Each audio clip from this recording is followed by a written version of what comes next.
All right. Well, it is a pleasure to be here tonight. Marjorie works very hard to try and get me to come out and do these events, and I usually am able to escape, but this one for some reason spoke to me, and I think it's because of what the Jaycees mission and creed sort of said to me as I was looking it up on the website. I love the emphasis on leadership growth through community involvement. I think that that's a really powerful combination. I think that it's a lot of times people doing community service, that's where they wind up finding their true purpose. And for me, I love helping the next generation, so junior achievement's been a big part of my life. I love getting in front of kids and learning as much from them as they do from me. So I've only got, what was it, Cliff, 2 hours, I think? Is that what you said? So I'm going to move along, and there's my name and my contact information. Folks that know me know I'm an open book, so you can feel free to write my email address down or that's the office number down, but I respond to email and call the office. I answer my own phone. I'm always happy to take calls from folks that have questions about the company or anything that's going on in the community. So today, what I'm going to go over are two pieces. One is, I feel oftentimes like people don't know enough about the great company that I work for, Colonial. And I want to give a little bit of history of the company, a little bit about our leadership, and then talk a little bit about the scope of operations to help raise awareness of that. And then I'm going to be presenting some new material that I've never presented before that I tried to tailor towards what I would have wanted, what I wished I would have heard maybe 15 years ago as I was coming up in my career. It's been kind of through the school of hard knocks that I've figured some of these lessons out, and I'm still learning every day. But we'll see how that message is received. Okay, so I want to hit 4 things that people typically don't know about Colonial. All right. Let me ask you all this question: how much oil do you all think that Colonial owns in the ground? 0? All right. 0 is absolutely the right answer. So everybody hears Colonial Oil and they think that there's this crude oil out there that we own.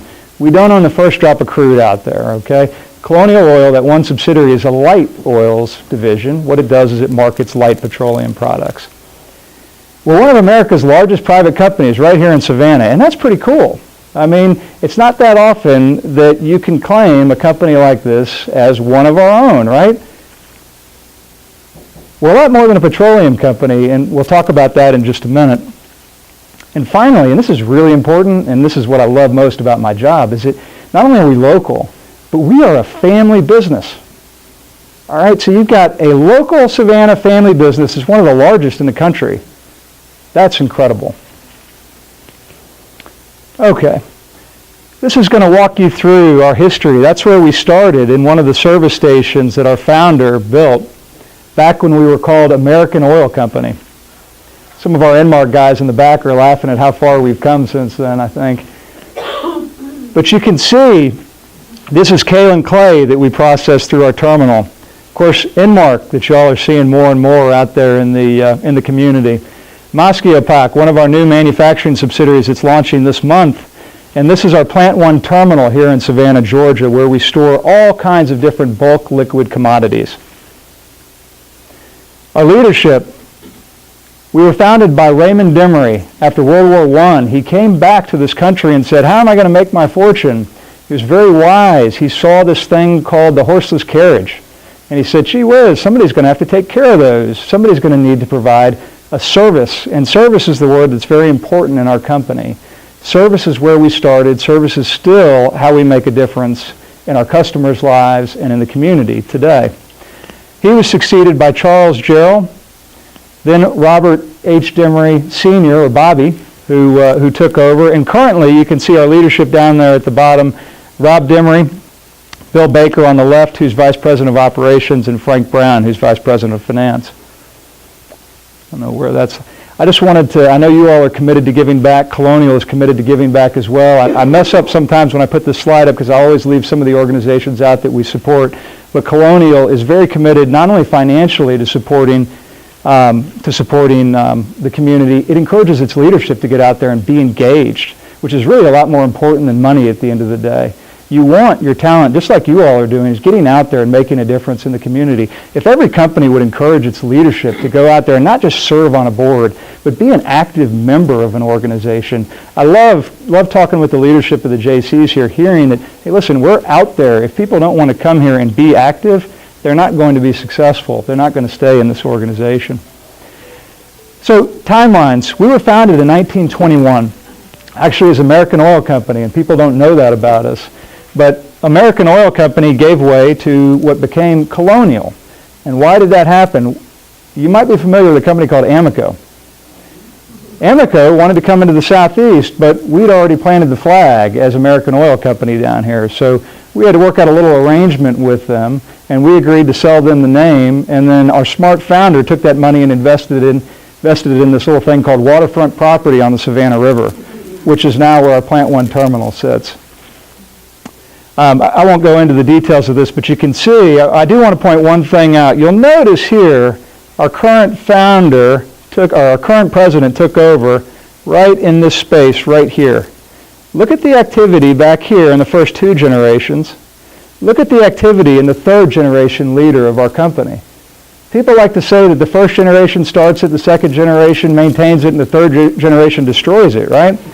Well, we have just the opposite here. We have a leader in Mr. Demery that has really got tremendous hunger in his belly for growth. And we'll talk a little bit more about that and why in just a little bit. So, brief overview of our different subsidiaries. You have Colonial Oil Industries, with which everybody's familiar. Colonial Fuel and Lubricant Services. Colonial Energy, it's our natural gas subsidiary that distributes natural gas all across the eastern seaboard and throughout the southeastern United States. Colonial Chemical Solutions, which actually sells to Amanda's company in here over at Arizona Chemical. Where did Amanda go? There she is in the back there. Colonial Terminals, which operates terminals in Wilmington, North Carolina, Savannah. We also have long-term leases in Jacksonville, Florida, and Charleston. Compliance Systems, it's a Coast Guard compliance and safety division. Colonial Caribbean, which markets petroleum products in Puerto Rico. Who knew? Moskiopac, which is our new startup, producing intermediate bulk containers this year. And then Enmark, of course, with which I hope everybody's familiar. And then sometimes things are better expressed on a map. You'll see here, we started here. Since our current owner has taken over, this is how the company has grown. You can see our natural gas marketing area, our different ocean terminals, the pipelines through which we market product, and then, of course, Enmarks in North Carolina, South Carolina, and Georgia. Okay, on to the topic of the night, and what I've tried to do here is, again, present what I wish somebody had told me back 15 years ago, but also tie it into my experience with Colonial, and give real-life examples of how my thoughts on navigating the seas of change in life and business have come to life in what I'm doing today. And I say life and business because at the end of the day, I see very little distinction between the two. I know everybody says we have to separate the personal from the professional, but we're all human beings, and as a practical matter, I think that the same principles that are effective in encouraging growth in business are the ones that I use in my own personal life. And I don't know why they'd be different, because businesses are really nothing but people, right, at the end of the day. So let's talk about 5 simple but powerful leadership tools for finding true north. As you look at this picture, it's a little bit scary, right? Anybody ever feel like they might be in that sea, not exactly knowing where, what their heading might be or how to find that heading? The business world is changing so fast today that businesses and leaders that will become the most successful are those that can most readily adapt to change and encourage change and lead change. So what are these tools? This is something that sounds so simple, but I wonder if I know this, if I was sitting in the audience 15 years ago and somebody walked up to me and asked me that question, I would have shrunk into my chair and been like, I'm not really sure. The amount of time that I used to invest in trying to figure out what my own purpose was slim to none. I just kind of was on the hamster wheel, moving through life. Well, the same thing goes for business. If a business doesn't know what its purpose is, there's big problems there. Think about purpose as being the heart of inspiration. That's where power comes from. It's all about purpose. It's all about the why. Mark Twain's two most important days. How many people have heard this quote? One of my favorite quotes in the whole world. First time I heard it, I was like, whoa. Anybody know what those are? Yes, sir.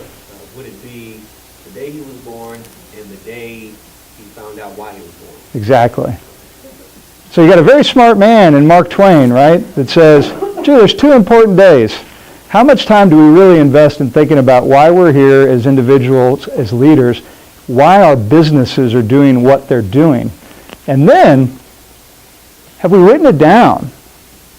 Do we actually write our purpose down, our mission down as a business? The Jaycees does it, right? It's out there on the website. I've seen it, right? And how do we share it? As a business leader, right? You find this purpose, right? Are you communicating it? Are you letting people in your organization know, hey, this is why we're doing what we're doing? You'll never find more inspiration in people than when you're able to connect them with the why they're coming to work each day. Not many businesses do this. Think about this. Which business has more purpose, Microsoft or Apple? Microsoft has more purpose. How many people say Microsoft? How many people say Apple? Okay. Local business, Savannah Bee or Burt's Bee Company. Which business, I don't know whether y'all are familiar with this, but just look at their websites later. Go to their websites and then tell me which one has more purpose, right? I'll give you a little hint, all right? I looked at these websites before I came here. Savannah Bees, B-E-E, inspired, right? With a beautiful bee humming on there. Burt's Bee Company is about merchandising. They're selling a product, right? Savannah Bee is selling something much bigger than that. It's not about the honey. You're not buying honey from Savannah Bee Company. So these are important things, whether as an individual or as a company. And please remember this. Unless you're working for the Treasury, it is not making money, right? Or it's probably not making money. I don't want to say it can't be for anybody, right? But do this. Run outside and hold a flag and say, let's go make a bunch of money, right? Or say, let's go change the world. Who do you think is going to have more people following them, right? So for us, Colonial Group, what is our purpose? We, thanks to the help of a wonderful local company called Longwater & Company, we're able to kind of refine our message to, we are growing a business and we're building a family. And it's a beautiful interplay of the balance between business and family. We believe that you can do both. There's not a conflict there. We think that you can actually have family values and you can be a strong, growing, thriving business at the same time. When I come to work every day, what I'm doing is I am here to support and foster the growth of our entire Colonial family. Not just the divisions, but all of the people that work with Colonial as well. I want them to reach their full potential. I want to uphold our core values, which are service, to our communities, to our customers, to our team. And I also want to ensure intergenerational succession. Why do I want that? I want to make sure that this family company lives on long after Mr. Demery's children. I want to think about his grandkids and his great-grandkids. So I want the next generation to be as strong as they possibly can be when they take over the helm of the company. This is a really hard one because a tough lesson I learned early on is that I am the biggest problem employee that I will ever have to manage. And chances are you are too, right? So given that, what do I do to evaluate myself, right? I've got my purpose, right? But then what next, all right? How do I know where am I relative to where I want to be, right? I want to be here. I need some tools to help guide me.